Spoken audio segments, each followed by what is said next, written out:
So we're looking at the pathophysiology of chronic kidney disease.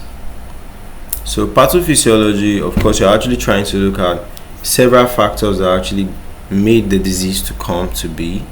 Then you're also trying to look at how those factors progressed to bring up this disease.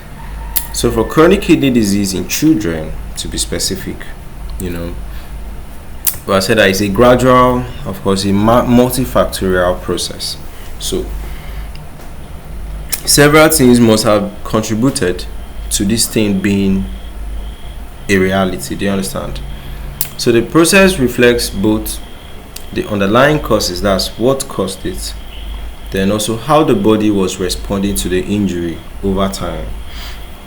So while the initiating factors may vary, such as maybe congenital anomalies, maybe it was disease conditions directly to the glomerulus, maybe it was conditions that the person inherited, the progression is just a common pathway. Is the person is losing, functional nephrons, okay, and a whole lot of complications in the body systems too. So, core pathophysiological mechanisms: first of all, nephron loss and hyperfiltration. So there's initial damage to functional nephrons, so you're having little nephrons in function. All right. So over time, the issue is accumulating. All right. Then this usually accelerates glomerular injury, then promotes what? Death of tissues in the glomerulus.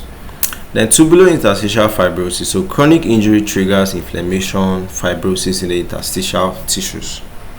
So fibrosis reduces oxygen delivery and nutrient exchange. So this will worsen nephron function.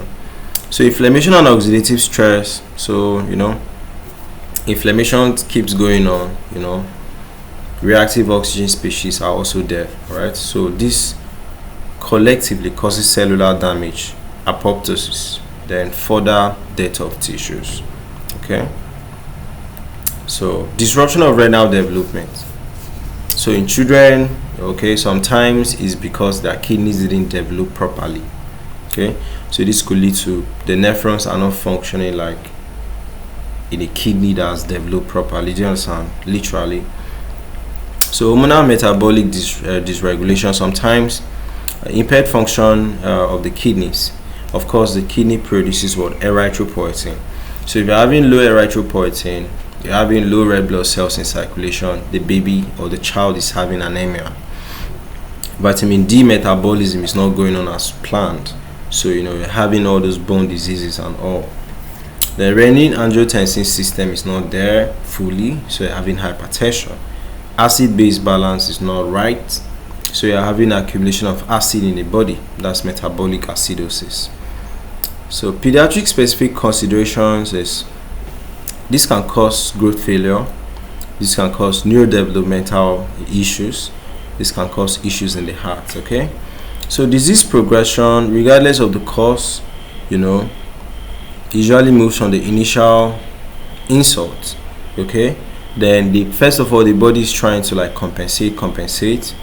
The compensation can be failing, then it is now progressing, okay, leading to systemic complications. Then it gets to the end stage, okay, where the person is now surviving mainly on dialysis, or you have to now go into transplant just to save a life.